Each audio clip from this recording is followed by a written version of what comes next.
Paz do Senhor, mais uma vez, bom dia. É tão bom estar aqui convosco nesta manhã. Este é o dia que fez o Senhor, amém? Regozijemo-nos e alegremo-nos nele. No Senhor que fez o dia, no Senhor que faz todos os dias, no Senhor que muda a nossa história, no nosso Senhor. Aleluia, glória a Deus, glória a Jesus. Penso que faz 2 meses que estive aqui, ainda não faz 2 meses, se calhar, 1 mês e meio, hein? Há pouco tempo, há pouco tempo. E é sempre muito bom vir a esta casa, temos um carinho especial para os irmãos e estou muito feliz por estar com os irmãos. Amém. Ainda bem que tivemos um bom tempo de louvor. Obrigado, Gerson, porque realmente hoje vamos falar sobre o poder libertador do louvor. O poder libertador do louvor. O povo diz que quem canta seus males espanta, não é? É o que diz o povo, é o ditado popular, mas o cristão diz que quem louva a Deus não espanta apenas mal, espanta tudo que é mal, demónios. A tristeza é trocada pela alegria, porque o choro pode durar uma noite, mas o gozo vem pela manhã. E a verdade é que todos nós passamos momentos na vida de noite, de deserto, mas há um tempo determinado para isso. Ainda quando estamos lá, parece que nunca mais termina, mas há um tempo determinado para isso. E no último capítulo, não vamos ler, mas os irmãos conhecem, o último versículo do Salmos diz: tudo quanto tem fôlego, louve ao Senhor. E um dia destes eu estava a ler Números, é um livro que nós normalmente não usamos muito para pregar, pelo menos eu não uso muito para pregar, mas é interessante que ainda ontem o convidado do Festival Jovem, que está a decorrer na nossa sede e que à tarde vai ter a segunda sessão, às 3h30, e o pastor Acácio ele usou Números. Eu digo assim, olha, parece que estava a descobrir aqui números para pregar, mas Números têm palavras e mensagens e episódios extraordinários. Mas este episódio do capítulo 21, para ser sincero, todos nós ouvimos pregar sobre ele várias vezes, principalmente sobre as víboras venenosas e sobre aquela serpente de bronze que Deus manda Moisés levantar para que todo aquele que olhasse para ela pudesse ter livramento daquela morte certa que era o veneno daquelas víboras. Nós conhecemos esse texto, mas depois Deus levou-me um pouco mais à frente. Mas vamos só ler aqui o capítulo, porque é bom lermos a palavra e entendermos que assim como Israel teve várias fases, várias etapas na sua peregrinação até chegar à Terra Prometida, também nós, irmãos, que estamos a caminhos da nossa Terra Prometida, que é o céu, temos várias etapas, vários momentos, momentos de vitória, momentos de derrota. A batalha já está ganha, o Senhor já ganhou para nós a batalha na cruz do Calvário. E nós sabemos que nós temos a vitória certa da batalha, ou melhor, da guerra, não é? Mas há algumas lutas, há algumas fases dessa guerra, algumas batalhas na vida em que nós parece que somos derrotados. Mas nesta manhã eu quero te dizer que este Senhor da vitória, o El Shaddai, o Deus que não conhece derrotas, está conosco. E se Ele peleja por nós, quem será contra nós? Então vamos ler o capítulo 21, vamos só passear aqui rapidamente e depois vamos nos citar nos últimos versículos, mas vamos ler aqui o capítulo 21. Ouvindo o cananeu, o rei de Arad, que habitava para a banda sul, que Israel vinha pelo caminho dos espias, pelejou contra Israel e dele levou alguns deles por prisioneiros. Então Israel fez um voto ao Senhor dizendo: se totalmente entregares este povo na minha mão, eu destruirei totalmente as suas cidades. E o Senhor, pois, ouviu a voz de Israel, entregou os cananeus que foram destruídos totalmente, eles, as suas cidades, e o nome daquele lugar chamou-se Horma, que significa destruição. Então nós temos aqui o primeiro episódio com os cananeus, sabemos que esta guerra com os cananeus vai acontecer muitas vezes, eles têm que tomar esta Canaã, esta terra, nós sabemos que são batalhas que acontecem, e na verdade a primeira fase da batalha, nós vemos no versículo 1 do capítulo 21, alguns dos israelitas foram levados prisioneiros. Não nos fala se houve morte, não nos fala se houve mortes na batalha, mas diz que quando ele veio pelejar contra Israel, levou alguns deles por prisioneiros. Então nós vemos o povo de Deus a ter alguns dos seus filhos, as suas mães a ter alguns dos seus filhos, os seus pais a ter alguns dos seus filhos a ter alguns dos seus pais presos e aprisionados. Então o povo faz um voto ao Senhor. Ele diz: eu não vou ganhar nada com o despojo desta guerra, não vou guardar nada para mim desta terra amaldiçoada, porque era uma terra de ídolos estranhos, de práticas horrendas, de sacrifícios humanos, uma terra que era uma terra de pecado. Então Israel faz um voto e diz: se tu me deres, Senhor, se tu nos deres este povo, se tu nos deres esta batalha ganha, eu não vou querer nada. para mim. Eu não vou querer ficar com nada. Eu vou destruir tudo. E tudo vai ser destruído para que não haja mais sinal dessas práticas pagãs, dessas práticas horrendas que os cananeus tinham. Mas a verdade é que depois desta guerra houve vitória. Houve uma grande vitória. E diz que aquele lugar se transformou num lugar de destruição, porque todos os cananeus foram destruídos, as suas cidades totalmente. Então há aqui um momento de derrota, primeiro os prisioneiros israelitas, depois um grande momento de vitória. E agora seguimos para o versículo 4. Então eles partem do Monte Or, pelo caminho do Mar Vermelho, rodear a terra de Edom, porém a alma do povo angustiou-se neste caminho. E o povo falou contra Moisés, contra Deus e contra Moisés, porque nos fizeste subir do Egito para que morrêssemos neste deserto. Pois aqui nem pão nem água há, e a nossa alma tem fastio deste pão tão vil. Então o Senhor mandou entre o povo serpentes ardentes que morderam o povo, e morreu muito povo. Pelo que o povo veio a Moisés e disse: havemos pecado, porquanto temos falado contra o Senhor e contra ti. Ora ao Senhor que tire de nós estas serpentes. Então Moisés orou pelo povo e disse o Senhor a Moisés: faz uma serpente ardente, põe-na sobre uma haste, e será que viverá todo mordido que olhar para ela. E Moisés fez uma serpente de metal, pô-la sobre uma haste, e era que mordendo alguma serpente a alguém, olhava para a serpente de metal e ficava vivo. Temos aqui mais um episódio. Irmãos, o deserto traz sempre angústia. E nós vemos que a alma do povo, verso 4, por andarem pelo caminho do Mar Vermelho. Não se esqueçam que o Mar Vermelho tinha sido um lugar de grande vitória, um lugar do sobrenatural, de caminho onde não havia caminho, de que passarem a pé enxuto, mas também o Mar Vermelho tinha memórias daquilo que estava para lá daquele lugar. E quando eles rodeavam ali aquele lado e chegam à terra de Edom, diz que o povo se angustiou-se neste caminho. Nós não estamos isentos a termos angústias na nossa caminhada espiritual. Nós não estamos isentos em passar momentos de angústia na nossa caminhada espiritual. Eu repito isto, irmãos, porque é normal a nossa alma se angustiar. Agora, o que nós fazemos com a angústia? Podemos ter duas decisões. Uma, a decisão que o povo teve, que é murmurar contra Deus, ou outra, continuar a ser fiel a Deus e acreditar nas suas promessas. Mesmo quando a angústia toma conta da nossa alma e nós nos sentimos como puxados para baixo em areias movediças, a verdade é que nós podemos escolher continuar firmes ao Senhor, mas não foi assim que o povo de Israel fez. Eles se levantaram. No verso 5 diz que o povo falou contra Deus. Não apenas falou contra o seu líder, contra o seu pastor, contra Moisés, mas eles falaram contra Deus. E eles disseram aquilo que Deus dava a cada dia pela manhã, quando se levantavam de madrugada. Eles não precisavam de semear, eles não precisavam de ceifar, eles não precisavam de malhar o trigo, eles não precisavam de moer o trigo para fazer farinha, mas todas as manhãs nós sabemos que vinha do céu aquele maná. O maná, que significa pão de Deus, pão do céu, descia e eles colhiam e podiam fazer bolos e alimentar as suas crianças e o seu povo. Claro que para além do maná eles tinham o seu gado, com o seu leite, com as suas carnes. E mesmo quando não houve carnes, nós sabemos que eles comeram carnes de codorniz e que é tão saborosa para aqueles que gostam, como é óbvio. Eles tiveram uma série de menus que Deus foi preparando ao longo da vida, mas agora eles dizem e blasfemam de Deus dizendo: a nossa alma tem fastio deste pão vil. Chamaram o pão de Deus pão vil. Irmãos, estão a ver o nível de murmuração? O nível de blasfémia contra o Senhor? O pão de Deus era um pão vil. Nós estamos enojados, nós estamos enjoados, nós não conseguimos mais comer este pão vil. Aqui neste deserto nós trouxeste-nos aqui para morrer. Nós não temos nem pão nem água. A nossa alma tem fastio do pão vil. Então, por causa que eles blasfemaram contra o Senhor traz correção e punição.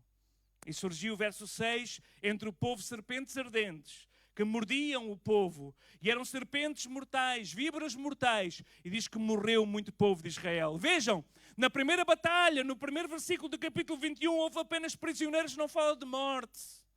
apenas prisioneiros. Na grande batalha lá em Orna, em que houve uma destruição total dos seus inimigos, não fala de morte do povo. Deus preservou o povo nas suas batalhas. Deus preservou Israel das suas batalhas, mas quando eles murmuram contra o Senhor, quando eles se revoltam contra o Deus de toda a provisão, Deus permite, e daqueles buracos do deserto, daquelas pedras, daquelas tocas, começam a sair víboras venenosas que mordiam o povo e morreu muita gente em Israel. Irmãos, a murmuração dá lugar à morte.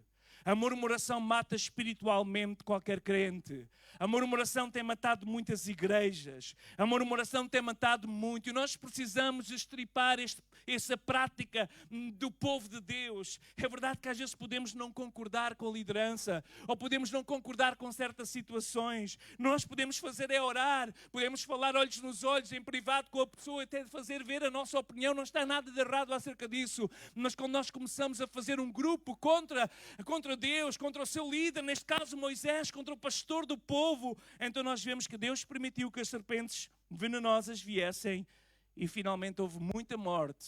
Morreu muito povo em Israel. Então o povo volta-se para o seu pastor, volta-se para Moisés e eles confessam o seu pecado e Deus não retém a sua mão quando nós confessamos o seu pecado. E eles chegaram junto de Moisés, verso 7, e disseram: havemos pecado, porque falámos contra o Senhor, mas falámos contra ti. Ora por nós, para que estas serpentes o Senhor tire de nós. E Moisés podia ter dito: agora não vou orar, agora já não oro, vocês falaram mal contra mim, vocês murmuraram contra mim, vocês murmuraram contra o Senhor. Mas um pastor já está habituado a isso, não é? Normalmente as pessoas que falam mal de nós são as primeiras a vir ter connosco, depois a pedir oração, porque nós já passámos por isso muitas vezes. Eu lembro-me de um episódio da minha vida, numa altura em que estávamos em grande crescimento, e uma pessoa que era o meu cooperador, um dos braços direitos, não havia vários, e não foi em Évora, para os irmãos não pensarem que alguns daqueles que conhecem, foi antes disso. Ele veio ter comigo e disse: pastor, eu vou abrir uma igreja, já não concordo com esta, vou abrir uma igreja. E eu disse: ok, irmão, então vamos fazer uma festa de despedida e vamos orar para que Deus o abençoe. Ele não estava à espera que eu fizesse aquilo, era também muito jovem, faria o mesmo hoje. E fizemos uma festa de despedida, honramos e oramos por ele, para que o Senhor abençoasse naquela nova fase. E ele foi. Ele comprou um som, comprou um teclado e alugou um espaço e começou a fazer os cultos. E antes de começar a fazer os cultos, veio distribuir convites na nossa congregação às pessoas para irem ao culto. E logo vem alguém dizer: pastor, ele está a distribuir convites para a inauguração da igreja dele, outra igreja aqui. Diga assim: não faz mal, irmãos. Os irmãos que querem ir, vão todos. Abençoem lá o irmão. Tenham lá um tempo. Os irmãos estão livres para ir. E eu até vou anunciar do púlpito que ele vai inaugurar no dia essa casa de oração. Fizemos o anúncio, o povo estava estranho, porque não era normal aquilo. Eu estava a lidar com uma grande comunidade de irmãos do Brasil e eles não entendiam. Mas foi aquilo que Deus colocou no meu coração, de abençoar. Mesmo quando falam contra nós, mesmo quando não concordam, abençoar. E a verdade, meus amados irmãos, é que passado 9 meses, ele entregou-nos o som, o teclado para o Ministério Jesus é a Resposta na altura. E deu-nos tudo e foi-se embora de regresso para a sua terra. Mas antes disso acontecer, a sua mulher veio ter comigo e dizer: eu não quero ficar na igreja do meu marido, posso ficar convosco aqui?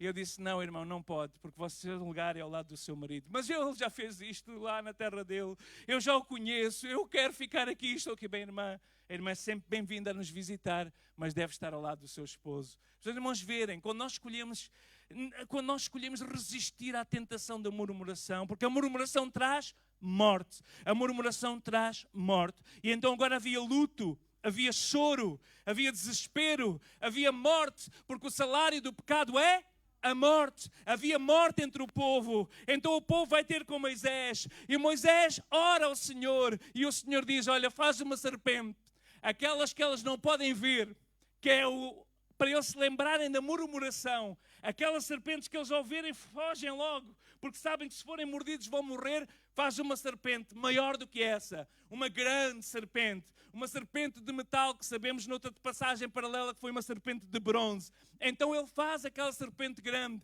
aquelas que eles não podiam olhar, e ela estava lá numa haste bem alto, e nós sabemos que Jesus mais tarde vai dizer-nos que ali estava uma figura daquilo que Jesus ia fazer por nós no Calvário. Quando Jesus em João 3,14 fala com Nicodemos e diz: e como Moisés levantou a serpente no deserto, assim importa que o Filho do Homem seja levantado. E quando nós olhamos para Jesus, mesmo que tenhamos caído no pecado da murmuração, mesmo que estejamos a viver derrotas e luto na nossa vida, se nós continuarmos a olhar e colocar os nossos olhos em Jesus, é Jesus que liberta, é Jesus que dá vida, é Jesus que muda histórias.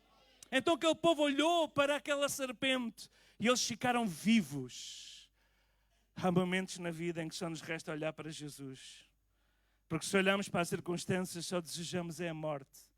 Mas se nós continuarmos a olhar para Jesus e fazermos como Jó, que mesmo ali no pó, na chaga da sua vida, doença da alma, doença familiar, porque os seus filhos foram mortos, o seu lar estava destruído, a sua mulher blasfemava contra ele, a sua saúde tinha desaparecido, a sua riqueza tinha sido levada, mas ele naquele lugar escolhe dizer: eu sei que o meu Redentor vive. E ele se vai levantar, porque assim como a serpente foi levantada, importa que o Filho do Homem se levante, e ele já se levantou. E se nós olharmos para Jesus, nós vamos ser libertos, nós vamos ser livres. Mas a jornada continuou. A jornada continua. Vamos continuar aqui a acompanhar o povo de Israel. Então passou este episódio, verso 10. Então os filhos de Israel partiram e alojaram-se em Obote. Depois partiram de Obote e alojaram-se nos outeiros de Abarim, no deserto que está de fronte de Moabe, ao nascer do sol. Dali partiram, alojaram-se junto ao ribeiro de Zered. Dali partiram, alojaram-se da banda de Arnon, que está no deserto, que sai dos termos dos amorreus, porque Arnon é o termo de Moabe, entre Moabe e os amorreus. Pelo que diz no livro das guerras do Senhor contra Vaeb, em Sufa, e contra os ribeiros de Armon, e contra a corrente dos ribeiros que se volte para a situação de Ar e que se encosta aos termos de Moabe. Por fim, vamos ficar nestes versículos. E dali partiram para Ber. Digam comigo, partiram para Ber. Não é beer, é Ber. Partiram para Ber. Ber significa poço. Este é o poço do qual o Senhor disse a Moisés: ajunta o povo e eu lhe darei água. Eu gosto deste versículo, gosto deste versículo. Ajunta o povo e eu lhe darei água. Mas não ficamos por aqui. Então, verso 17, Israel cantou este cântico: sobe, poço, e vós cantai dele, tu, poço que cavaram os príncipes, que escavaram os nobres do povo e legisladores com os seus bordões. E do deserto partiram para Matana, de Matana para Natiel, Natiel para Belmote, para Bamote para o vale que está no campo de Moabe, o cubo de Pisga, à vista do deserto. Vamos chegar por aqui, nestes versículos 16 e 17 e 18. Eu quando li este texto, eu gostei tanto deste texto. Eu sei que está aqui nomes de terras estranhas, parece que não tem nada a ver connosco, mas cada terra tem um significado. Obote significa odres, ou odres. Eles também sabem, odres é onde se guarda o vinho. Vinho significa alegria. Eles passaram por momentos de alegria. Depois chegaram a Abarim. Abarim está lá em Deuteronômio 32, 49, as montanhas de Abarim. Fala de montanhas, fala de picos, fala de lugares onde tem que haver também esforço para subir. Na cadeia de montanhas de Abarim foi quando Moisés, quando no final da sua vida ele sobe aquela cadeia de montanhas para ver a terra prometida, porque de cima da montanha eles conseguiam ver a terra prometida. A terra prometida estava à distância de um olhar, ali das montanhas de Abarim. Eles conseguiam ver a terra que o Senhor tinha prometido a eles, mas que eles andavam a rodear, porque tinham que ser tirado do deserto, ou melhor, tinha que ser tirado do Egito, por isso é que andavam no deserto, tinha que ser tirado do Egito dentro deles, porque eles já tinham sido tirados do Egito, mas o Egito ainda estava no coração.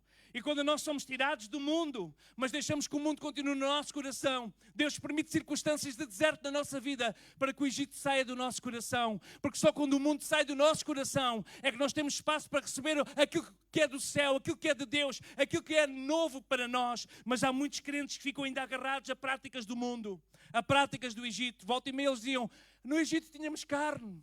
No Egito tínhamos hortaliças. No Egito tínhamos isto. E estavam sempre a lembrar. Estás a lembrar daqueles jovens quando nós ajudávamos, tinham saído das drogas. Eu fazia-me sempre muita confusão quando eles às vezes começavam a dar testemunho e falavam com um brilho dos olhos do momento em que eles enganavam as pessoas, em que eles se drogavam, daquelas festas, daquelas orgias. E às vezes parece que tinham orgulho em falar daquilo. E eu digo assim, bom, isto é muito perigoso. E mais tarde alguns deles caíram, porque quando nós deixamos que o Egito continue no nosso coração, nós saímos do Egito com forte mão, o Senhor nos libertou, nos tirou do Egito que é do mundo, mas o Egito não sai de nós. E o inimigo tem procurado trazer o Egito para dentro de ti, para dentro de mim. O inimigo tem procurado trazer o mundo para dentro de nós. Quando nós passamos horas e horas a ver produções que são feitas neste Egito, produções do Egito. O Egito significa a engenharia maior de comunicação que havia da altura.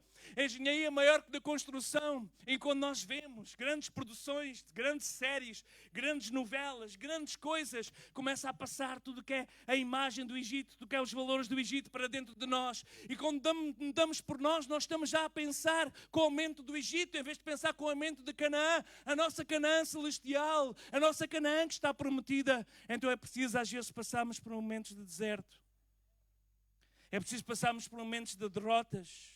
É verdade que o Senhor depois traz-nos vitórias. Há picos e todas as montanhas têm sempre vales. E a Bíblia diz no Salmo 23, ainda que eu ande pelo vale de sombra e morte, eu não temerei mal algum, como o Gerson cantava, porque o Senhor está connosco nos bons e nos maus momentos. Continuamos a olhar para Jesus. Continuamos a olhar para Jesus. E é isso que nós precisamos nos recordar. Então eles passaram por este, mas chegam àquele lugar. Sabem, é uma prática muito comum naquele tempo. O povo, cada vez que abria um poço, o povo, cada vez que abria um poço, cantar. Imaginemos, é mais fácil trabalhar, porque abrir um poço não deve ser fácil. Eu podia pregar aqui sobre os 4 poços de Isaac. Eu tenho uma mensagem sobre isso. Desculpa, o pastor Samuel também tem, não tem? Sobre os poços entulhados, se entulharam os teus poços, vinham os inimigos, entulhavam um poço, segundo poço, terceiro poço, mas finalmente um poço jorrou água viva. Então há momentos na nossa vida em que os poços são entulhados, em que os poços são fechados. E eles chegaram àquele lugar, Ber. Ber tem 2 significados. Significa poço, mas pode significar também primavera. Uma nova estação da nossa vida. E ali era uma nova estação. Era um lugar de água, que significa vida. E nós lembramos que Jesus disse aquele beber, não foi nesta região.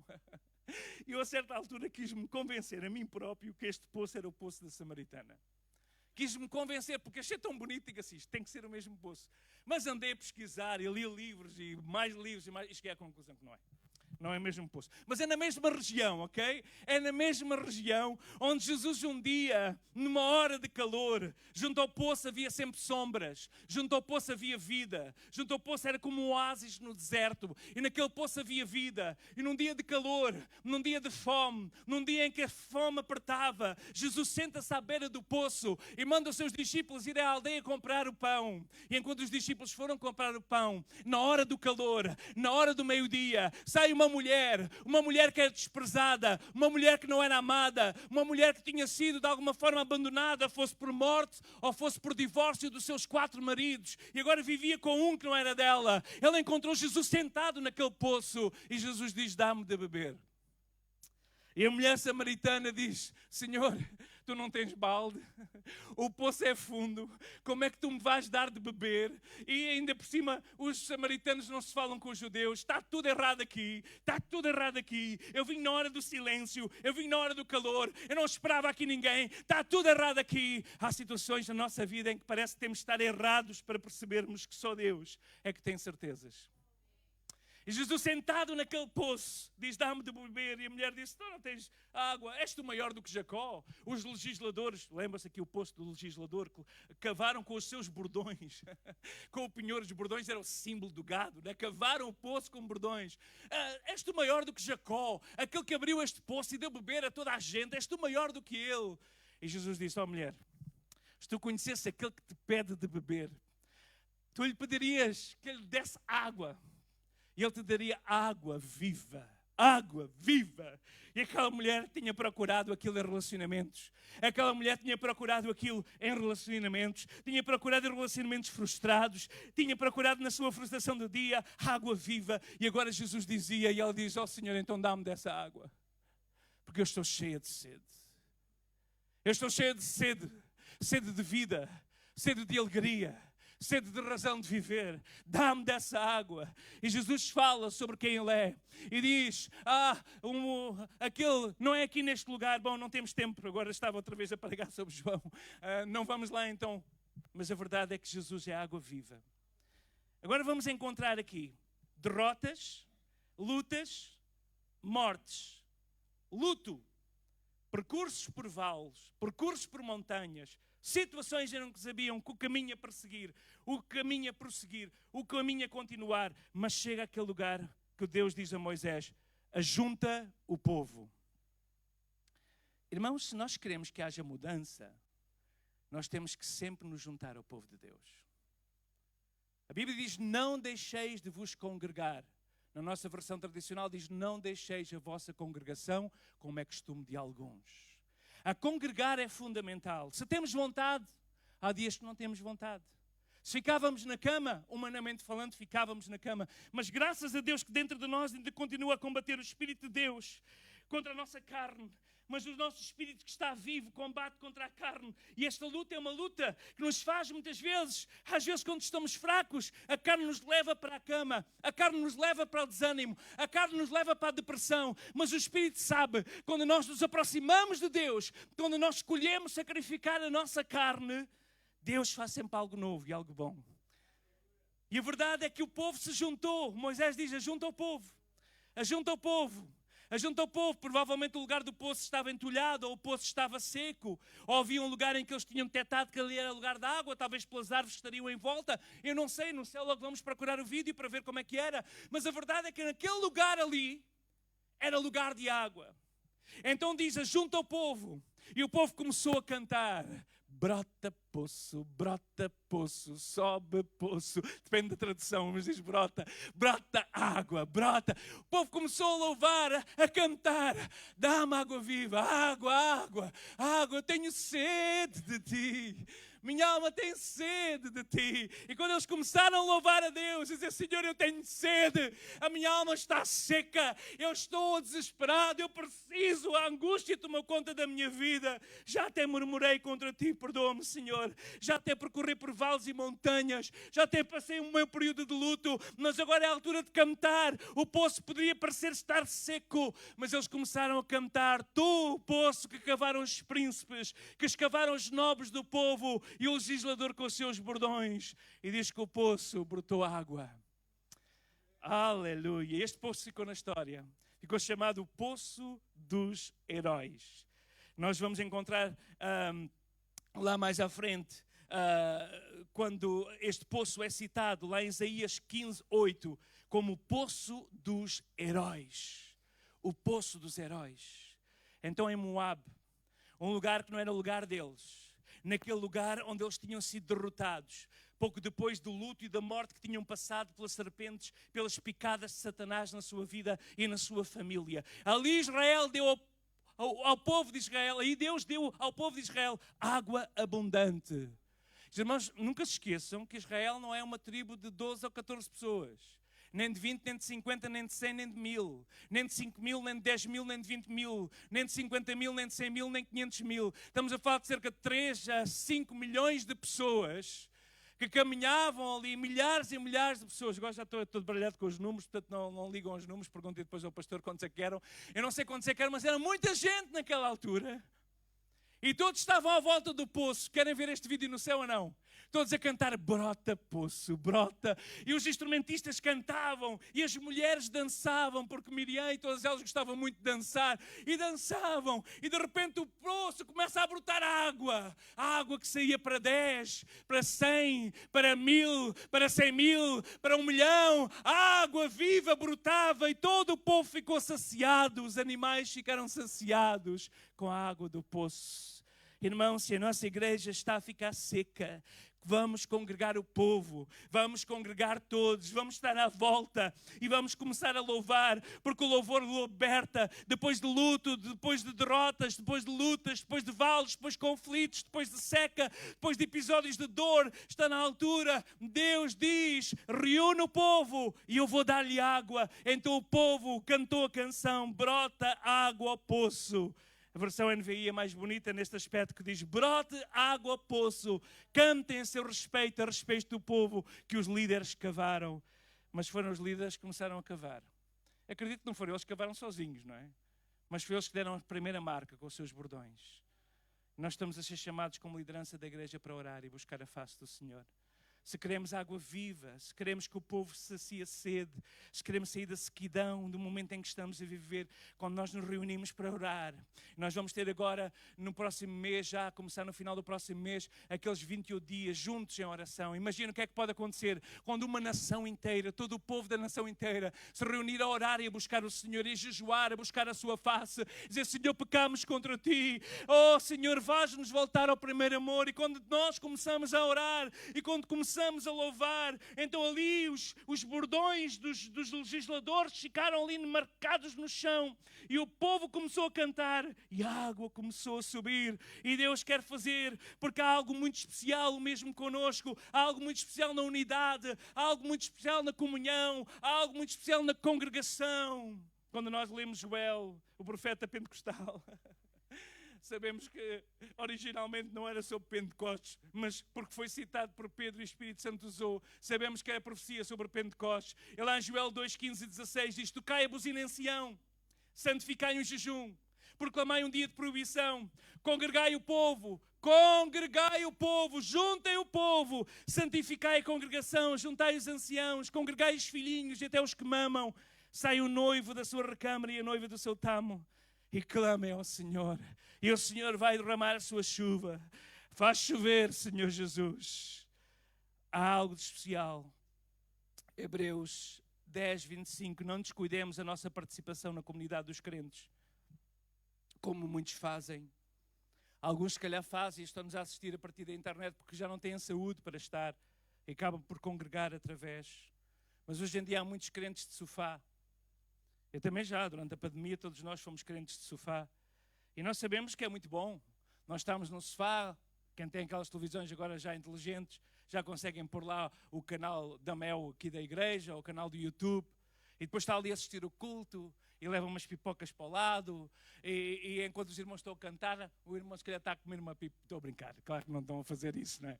Espero que ninguém esteja a fazer em casa isso, não é? Mas alguns estão a comer, outros estão a conversar, outros estão a fazer feed no Instagram, estão a ver ali na televisão, mas na prática estão só ali no Facebook a ver o que é que está a acontecer nos outros lados, a ver o que aconteceu. Agora apareceu aqui mais uma notificação e estão-se a distrair. E nada acontece na tua vida, porque tu precisas de vir congregar com o povo. Tu precisas de estar junto com o povo. E é na comunhão, é na congregação que algo de bom acontece. Oh, Davi sabia isso. Ele tinha sido também pecador. Ele tinha falhado. E Salmo 42, 4 ele diz: quando me lembro disso, dentro de mim derrama a minha alma, porque eu havia ido com a multidão. Eu fui com eles à casa de Deus, com voz de alegria, com voz de louvor, com a multidão que festejava. Davi podia estar doente, Davi podia estar em pecado, mas ele só se lembrava do que era estar no meio da multidão. E ele era louco, ele era o chefe da loucura de louvor, porque ele tirava as vestes reais e punha-se a dançar lá, feito um estrapafúdio. Esta palavra é muito forte. Sei lá, a sua mulher não gostou nada da maneira com que ele louvava o Senhor, porque ele entregava-se corpo e alma, ele esquecia tudo para adorar o Senhor. Quando nós experimentamos isso, irmãos, quando nós estamos na comunhão, quando nós estamos juntos com o povo, quando nós reunimos o povo. Deus diz a Moisés: reúne o povo. Reúne o povo. Irmão, se não há unidade, nós não vamos a lado nenhum. Se não houver unidade, nós não vamos a lado nenhum. Se não houver unidade, nós não vamos a lado nenhum. Nós precisamos de reunir o povo. Talvez reunir primeiro os legisladores, os nobres do povo, os pastores, os líderes com os seus bordões. E cada bordão tem um símbolo, se calhar, de uma congregação. Mas nós estamos juntos, nós estamos a buscar, nós estamos a abrir, e Deus vai dar água no nome de Jesus. Eu darei água, disse Deus. Eu lhe darei água. Reúne o povo porque eu lhe darei água. E Deus tem colocado no meu coração, no nosso coração, se nós não nos reunirmos, se nós não nos unirmos, nós não vamos ter água. Mas se nós abrirmos mão das nossas diferenças E cada bordão tem o seu símbolo, cada bordão tem a sua marca. Mas quando nós estamos juntos, com os bordões juntos, a abrir, e o povo louva, e o povo adora, onde estiverem 2 ou 3 reunidos no meu nome, diz Jesus, eu estou no meio deles. E Jesus é água viva, Jesus é água que sacia. Jesus disse à mulher samaritana, João 4, qualquer que beber desta água, tornará a ter sede. Mas aquele que beber da água que eu lhe der nunca terá sede, porque a água que eu lhe der se fará nele uma fonte de água viva que salta para a vida eterna. E isto aconteceu, irmãos. Isto aconteceu. Na igreja primitiva aconteceu sempre derramamento de água, símbolo do Espírito Santo, quando houve unidade. Não precisamos ir muito longe. Atos 2, capítulo 2, verso 1. O que é que diz lá? Cumprindo-se o dia de Pentecostes, estavam todos reunidos no mesmo lugar. Estavam todos reunidos no mesmo lugar. E de repente veio do céu como um som, como que um vento veemente impetuoso e encheu toda a casa em que estavam sentados. E todos foram cheios do Espírito Santo, aleluia! E falavam, e começaram a falar noutras línguas conforme o Espírito lhes concedia que falassem. Todos, porque estavam juntos. Irmãos, o inimigo quer nos dividir. O inimigo quer nos dividir. Mas se nós nos unirmos, mesmo sendo pessoas diferentes, podemos ter raças diferentes, podemos vir de culturas diferentes, mas quando nós nos juntemos juntos a adorar o Senhor, quando nós obedecemos à voz do Senhor, algo grande acontece. Então eles cantaram. Deus disse, reúne o povo, ajunta o povo e eu darei água. Então Israel cantou. Unidos começaram a cantar e começaram a cantar, participaram no culto cantando, brota água poço, brota água poço, brota água poço. Vamos cantar, brota água poço, brota água poço. Eles começaram a cantar isto e cantaram mais, nas estrofes estava lá, os nobres abriram, etc. E quando eles começaram a cantar esta canção, se Deus disse que eles foram saciados com a água, aqui não temos o resultado, mas nós acreditamos que todos eles foram saciados com a água. Água viva. E Deus quer dar água viva à sua igreja. Quando nós, no nosso canto, no nosso louvor, não importa se somos mais afinados ou mais desafinados, não importa como eu gosto de cantar sempre numa terceira voz e estragam tudo porque não cantam na voz normal, seja qual for a maneira com que nós nos sentimos melhor a cantar, mas nós cantamos com toda a alma e coração e de repente Deus vem com o seu poder, a água viva de Deus vem do céu e nós somos cheios e saciados, aleluia, e de repente o luto que durou a noite, oh, Deus começa-nos a preparar e a preparar e dizer, ainda não foi a seguir.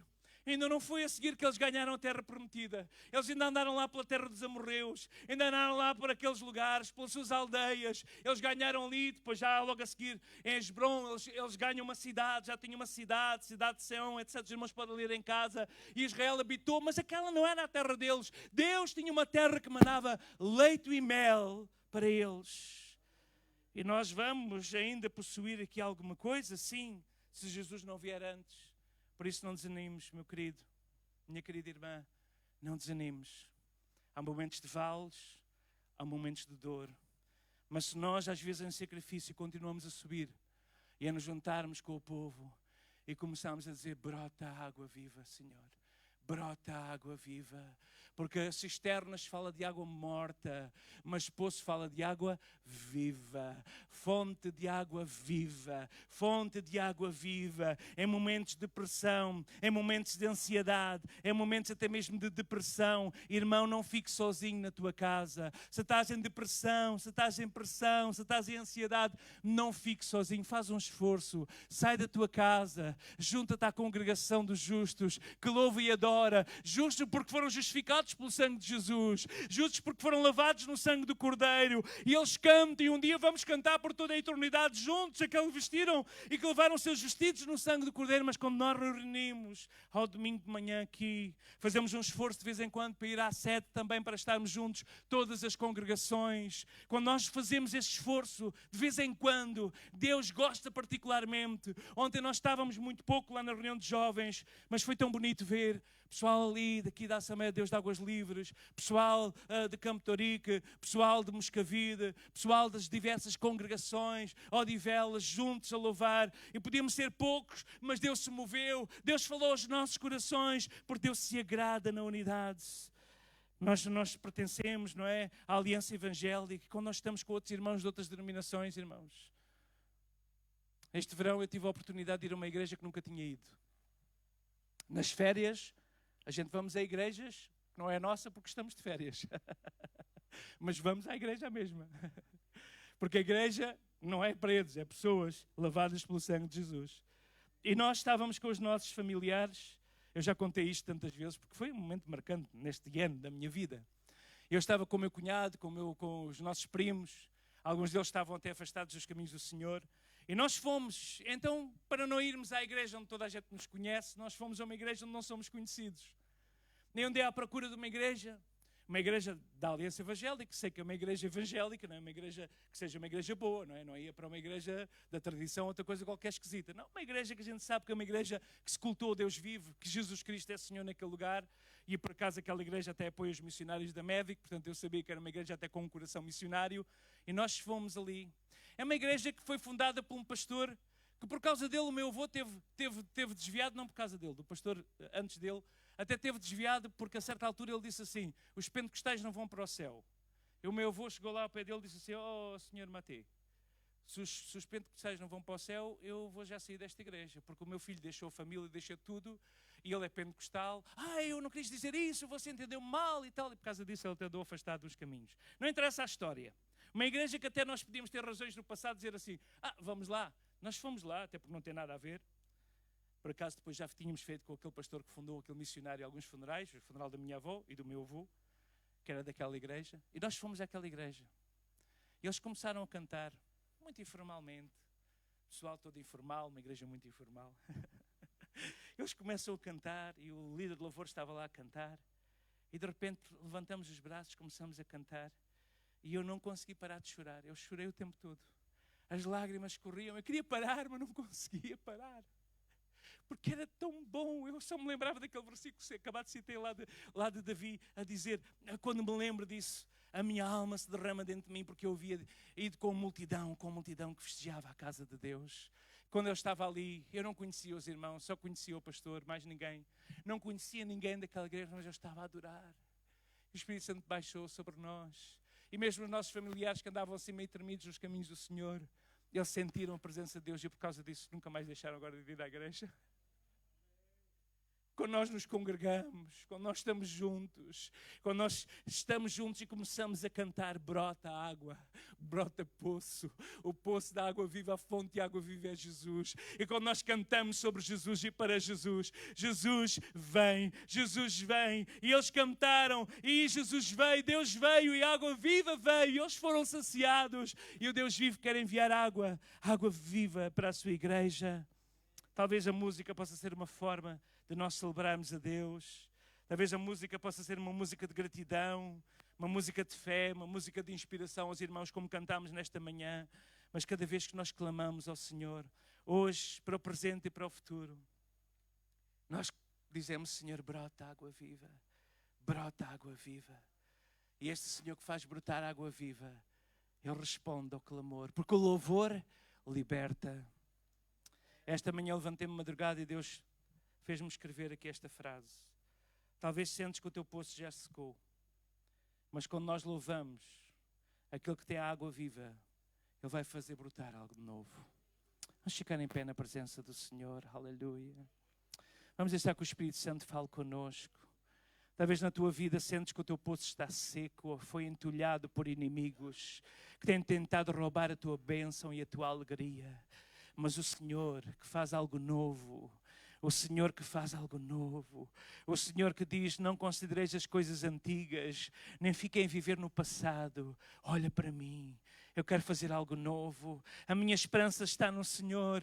Mesmo quando eu não consigo ver mais nada, mesmo quando o inimigo tenta entulhar os meus poços, mesmo quando ele tenta de alguma forma apagar a luz dos meus olhos, mesmo quando ele me tenta colocar, tal qual José, lançado naquele poço seco, a verdade é que quando nós começamos a cantar e a clamar, há uma água viva, há uma água que vai brotar, e Deus quer fazer aqui nesta manhã com cada um de nós isso mesmo. Se nós estamos com sede de Deus, se nós estamos com sede de Deus, se nós estamos com sede da sua presença, se nós dizemos, Senhor, eu não consigo mais viver desta maneira, eu estou cansado, tal qual a samaritana estava cansada, ia sozinha porque precisava de água para sobreviver, sozinha porque precisava de água para lavar as roupas sujas, dos lençóis sujos, do pecado, daquele que não era o seu marido, sozinha porque tinha que buscar água para poder ter vida na sua casa e de conseguir sobreviver. Mas naquele dia ele encontrou alguém que não o recriminou, ele encontrou alguém que não lhe disse que estava errada, ele encontrou alguém que lhe contou o seu passado, sim, mas apontou para um novo futuro. E aqui está Jesus que quer apontar um novo futuro na tua vida nesta manhã. Se tu quereres dizer, Senhor, os meus olhos vão estar sempre postos em ti, não importa se o inimigo veio com víboras para picar a minha família, não importa se o inimigo veio com víboras para matar alguns dos meus sonhos, não importa se o inimigo veio com víboras para roubar a minha alegria, eu vou continuar a olhar para Jesus, eu vou olhar para Jesus, eu vou falar com o meu pastor, pastor, ore por mim, vamos continuar a orar e vamos olhar para Jesus. E quando olhamos para Jesus, Ele é aquele que muda o cativeiro, Ele é aquele que remove os aguilhões, Ele é aquele que quebra o laço do passarinheiro. E Jesus está aqui nesta manhã para quebrar jugos que não são jugos dele, para quebrar jugos que não são jugos dele, para quebrar jugos que não são jugos de Cristo, porque o jugo de Jesus é manso e é suave e fala de compromisso com Ele. Mas o jugo do inimigo é pesado e escraviza e nos obriga a lavrar campos que não são nossos. Mas no nome de Jesus, Ele está aqui para quebrar jugos nesta manhã. Quando nós nos reunimos, dizemos, brota poço, brota água, brota Santo Espírito, brota algo novo, brota algo novo. Ontem, o servo do Senhor estava a ministrar, disse uma frase que eu apontei. Ele disse, para brotar, estamos na altura da vindima.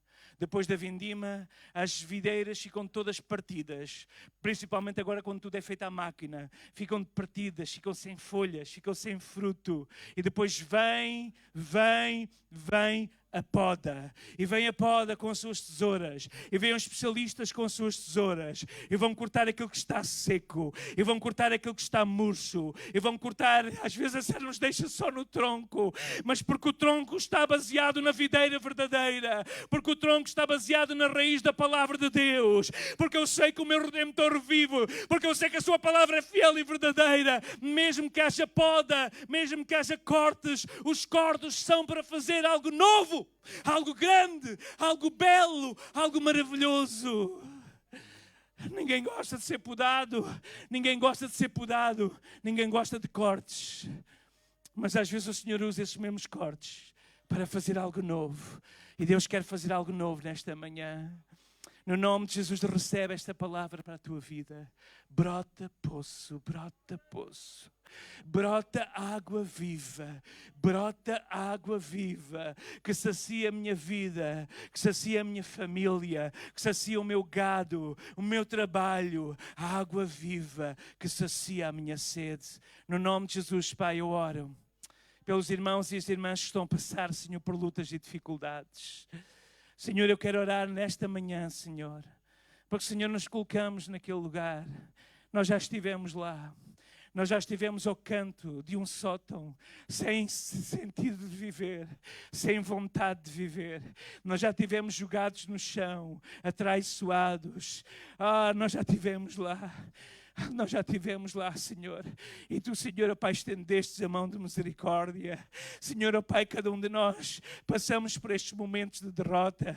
Passamos por desertos de víboras. Passamos por vales escuros. Mas, Senhor, chega a altura dos poços. Chega a altura da água viva. Nesta manhã nós queremos orar no nome de Jesus por uma nova estação. Nós queremos orar por uma nova estação. Nós queremos orar por uma estação de primavera espiritual. Algo novo começa a brotar. Depois do inverno, depois da poda, depois da sequidão, parece que não há vida, parece que não há nada. Vê a chuva, vê a geada, vê a neve, vê o granizo, vê tudo que pode matar, mas porque a videira está enraigada naquilo que é vida, naquela terra que produz vida, naquela seiva que é vida, que é a palavra de Deus, nós não somos abalados e vai haver altura, vai haver uma momento em que o Senhor vai fazer brotar. Brota poço no nome de Jesus. Brota poço. E se parece que o poço não tem fundo, parece que não estás a ver a água, tu começas a louvar, tu começas a adorar e a água vai começar a subir. E a água vai começar a subir e vai subir à face e vai jorrar e vai transbordar e vai dar para todos os que estão à tua volta e vai trazer vida à tua volta. Onde havia morte e sequidão, onde havia entulho, passa a haver vida no nome de Jesus. Aleluia, aleluia, aleluia. Eu não sei se algum irmão precisa de uma oração pessoal nesta manhã e se sente talvez como Israel, depois de um percurso de deserto, depois de momentos de luto, mas nesta manhã quer vir a Jesus e diz: Senhor, eu quero algo novo, eu preciso de algo novo, eu preciso algo de Ti. E nós vamos orar juntos e vamos orar pelos irmãos que precisam desta água viva e vamos clamar juntos ao Senhor. E quando o povo se congrega e quando o povo começa a cantar e quando o povo se lembra daqueles que foram os fundamentos, daqueles que foram os nobres que abriram a casa, que abriram o caminho na história da nossa vida, na história da nossa família, entregaram-se a Jesus, abriram o caminho da vida, essa água vai começar a jorrar. Pai, no nome de Jesus nós oramos, Senhor. Tudo aquilo que o inimigo tem procurado roubar seja trocado, Senhor, pela restituição que é na presença de Deus. Nós oramos no nome de Jesus Cristo, pelo poder que há no sangue de Jesus, pelo poder que há na água viva de Jesus Cristo, pelo poder que há no sangue vivo de Jesus Cristo, pelo poder que há naquela figura de um Cristo de braços abertos, lá no ponto do monte do Gólgota, onde o peso do nosso pecado, onde o preço das nossas misérias foi pago por Jesus e aquele sangue nos garante vitória. Nós oramos no nome de Jesus, que esse garante de vitória chegue a cada vida, no nome de Jesus. E quando nós clamamos por esta água viva, e nós estamos aí a orar pelos irmãos, vamos orar. E se estás em casa também no momento de sequidão, talvez de depressão, talvez de angústia, talvez de desilusão com pessoas, talvez até mesmo de murmuração, troca tudo isso por um louvor. Clama pelo Senhor, clama pela água viva, este manancial, esta fonte de vida, este que não brota e não se cansa e não se seca, no nome de Jesus, para que Deus faça algo novo no nome de Jesus Cristo.